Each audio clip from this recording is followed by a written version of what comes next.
ఇంద్రకీలాద్రి కనకదుర్గమ్మ సన్నిధిలో గత నెల రోజులుగా ఎంతో ఆధ్యాత్మిక శోభను తీసుకొచ్చిన ఆషాఢసారి మహోత్సవాలు ఘనంగా ముగిశాయి.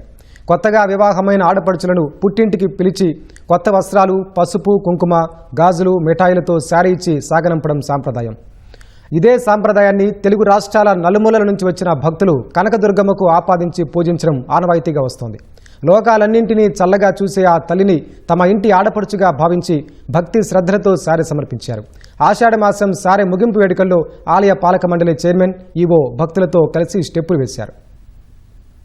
తొలి రోజు వైదిక పండితుల ఆధ్వర్యంలో ప్రారంభమైనటువంటి ఆషాఢ సారే కార్యక్రమం ఈరోజు ఉద్యోగులు అమ్మవారికి సారె సమర్పణ ద్వారా ముగిసింది. మొత్తం ఈ ఆషాఢ సారే కార్యక్రమానికి పెద్ద ఎత్తున తెలుగు రాష్ట్రాల నుంచి భక్త బృందాలు తరలి వచ్చి అమ్మవారికి పవిత్రమైనటువంటి సారె సమర్పించడం జరిగింది. మనతో పాటు ఆలయ ఈవో సేనానాయక్ అలాగే చైర్మన్ గాంధీ గారు ఉన్నారు. సార్, ప్రధానంగా చూస్తే ఈసారి ఆషాఢ సారికి ఎలాంటి స్పందన? మామూలుగా ప్రతి సంవత్సరం కూడా ఈ ఆషాఢం సారె సమర్పణ అనే కార్యక్రమం చాలా దిగ్విజయంగా ఒక మినీ దసరా లాగా జరుగుతుంది. ఈసారి దాదాపు 1,20,000 బృందాలు మామూలుగా ప్రతిరోజు రావడమే.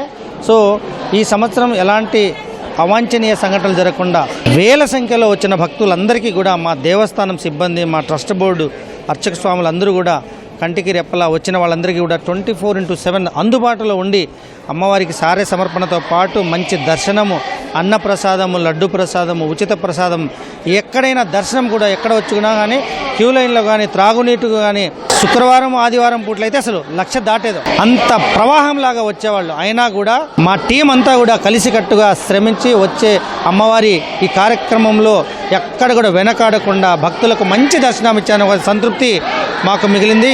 ఇక రేపటి నుంచి శ్రావణ మాసం స్టార్ట్ అవుతుంది. మనకు శ్రావణ మాసం కూడా 21వ తారీఖు వరలక్ష్మి వ్రతం. ఆ రోజే ఎప్పుడెప్పుడా అని చెప్పేసి లక్షల మంది ఎదురు చూస్తుండే మన అన్నప్రసాద భవనం, మన లడ్డు ప్రసాదం ప్రిపేర్ చేసే భవనం, ఈ రెండూ కూడా ముఖ్యమైన ప్రభుత్వ పెద్దల యొక్క చేతుల మీదుగా మేమంతా కలిసి ఓపెన్ చేసుకుంటున్నాము. ఈ గనక ఓపెన్ అయిపోతే వాస్తవంగా మనకు ఎంతోమంది భక్తులకి మనం అక్కడ మంచి మంచి కార్యక్రమాలు, సేవలు అందించడానికి కూడా అవకాశం ఉంటుందని చెప్పి తెలియజేస్తున్నాను.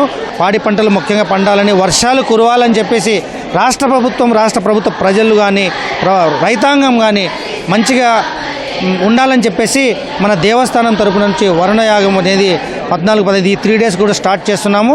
శ్రావణ మాసంలోకి వచ్చాము. ప్రధానంగా ఇప్పుడు అన్నదాన సత్రం కావచ్చు, లడ్డూ పోటు ప్రారంభంతో పాటు ఏ కార్యక్రమాలు చేపట్టాం? మనకి కొత్తగా శ్రీ కనకదుర్గ అన్న ప్రసాద భవనం మనం ఓపెన్ చేసుకోబోతున్నాం. దాంట్లో 1000 మందికి ఒకేసారి కూర్చోవచ్చు. ఇంక ఎంతమంది భక్తులు వచ్చినా కూడా మనకి ఇబ్బంది లేదు. నెంబర్ 1 హాల్ మీరంతా కూడా రేపు 21వ తారీఖు చూడబోతున్నారు. అలాగే మీకు శ్రీ దుర్గాభవాని అన్న ప్రసాద భవనం కూడా ఓపెన్ చేసుకోబోతున్నాము. మహాప్రసాద భవనం ఓపెన్ చేసుకోబోతున్నాం. అది కూడా మీరంతా కూడా రేపు 21వ తారీఖు చూస్తారు. వచ్చే భక్తులందరికీ రూమ్స్ ఎలా, మరి ఘాట్ రోడ్ 2 ఇటువంటి కార్యక్రమాలు మేము మైండ్ పెడతాం. మేము పార్కింగ్ మీ అందరికీ తెలిసిందే. ఈ పార్కింగ్ 500 నుంచి 1000 కార్లు పెట్టే పార్కింగ్ కూడా ప్రభుత్వం వారితో మాట్లాడి, చంద్రబాబు నాయుడు గారితో మాట్లాడి డెఫినెట్గా చేస్తే ఈ దేవాలయానికి అన్ని హంగులు ఉండట్టే అవుతాయని నా ఉద్దేశం. మరి ఏర్పాట్లన్నీ మేము, మా ట్రస్ట్ బోర్డు, మా ఈఓ, మా సిబ్బంది అందరం కలిసి ఈ కార్యక్రమాలన్నీ మేము చేయబోతున్నాం. ముందు సార్, ముఖ్యంగా మనం చూస్తే ఈసారి దేవస్థానానికి ప్రథమ స్థానం రావడం జరిగింది. సాటిస్ఫాక్టరీ లెవెల్లో దీన్ని కొనసాగించడానికి ఏం చేయబోతుంది? కట్టుదిట్టంగా ప్లాన్గా చేయటం వల్ల మరి 2 సార్లు వస్తామంటే చాలా గొప్ప విషయం. మళ్ళీ కూడా ఇది బెసకనీయకుండా ఇది చేయాలని ఈవో గారు మేము మాట్లాడుకున్నాం. డెఫినెట్గా మ్యాక్సిమంగా మళ్ళీ మేము ఈ రాష్ట్రంలో దేవాలయాల్లో పోటీగా మళ్ళీ మేము మరి గవర్నమెంట్ ద్వారా 60-70 వేల మందిని చెక్ చేస్తుంటే అందరూ కూడా చాలా బాగుంది. ప్రసాదాలు కానీ, పారిశుధ్యం కానీ, మరి అన్ని రకాల ఏర్పాట్లు కానీ, దర్శనం కానీ 4 పాయింట్లు మారుతారు. 4 పాయింట్లు కూడా సక్సెస్లో ఉన్నాం. మేము ముందు ఇంకా సక్సెస్ చేస్తాం డెఫినెట్గా.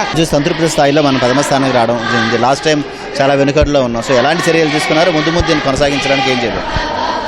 భక్తులు ఎందుకు అసంతృప్తిగా ఉన్నారనే దాని మీద ఫీడ్బ్యాక్ తీసుకుంటున్నాం. ఎందుకు ఫీడ్బ్యాక్ నెగిటివ్ వస్తుంది? ఇన్ని కార్యక్రమాలు చేస్తున్నాం, దాదాపుగా సిబ్బంది మొత్తం 24 గంటలు కూడా శ్రమిస్తున్నాం. అయినా ఎక్కడ లోపం ఉందని చెప్పేసి దాదాపు 10-15 రోజుల నుంచి మేము ప్రతి నెలలో ఏవైతే కాల్స్ ఫీడ్బ్యాక్ వచ్చాయో వాళ్ళందరికీ ఫోన్లు చేసి మాట్లాడి ఎక్కడికక్కడ ఆ యొక్క లోపాలని సవరించుకుంటూ వస్తుంటే గత 2 నెలల నుంచి ఈ విధంగా వస్తుంది. ఏ జిల్లా ఎప్పుడు వచ్చారు, మీకు ఎక్కడ ప్రాబ్లం అయింది, ఆ విధంగా మెకానిజం పెట్టుకుంటున్నాం. ఆ విధంగా పెట్టుకోవడం వల్ల భక్తులందరూ కూడా సంతృప్తిని వ్యక్తం చేశారు. శ్రావణ మాసానికి సంబంధించి విస్తృతమైనటువంటి ఏర్పాట్లు కూడా చేయడం జరిగింది. 3వ శుక్రవారం ఏదైతే ఉందో ఆ శుక్రవారం నాడు భక్తులందరికీ కలిపి కూడా ఇక్కడ ఉచిత సామూహిక వలస వ్రతాలు నిర్వహించేందుకు కూడా దేవస్థానం ఏర్పాటు చేయడం జరుగుతుందని చెప్పి ఆలయ పాలక మండలి చెప్తుంది. విజయవాడ నుంచి కెమెరామెన్ సైదావలితో శ్రీనివాస్ మోహన్ ఇటీవల.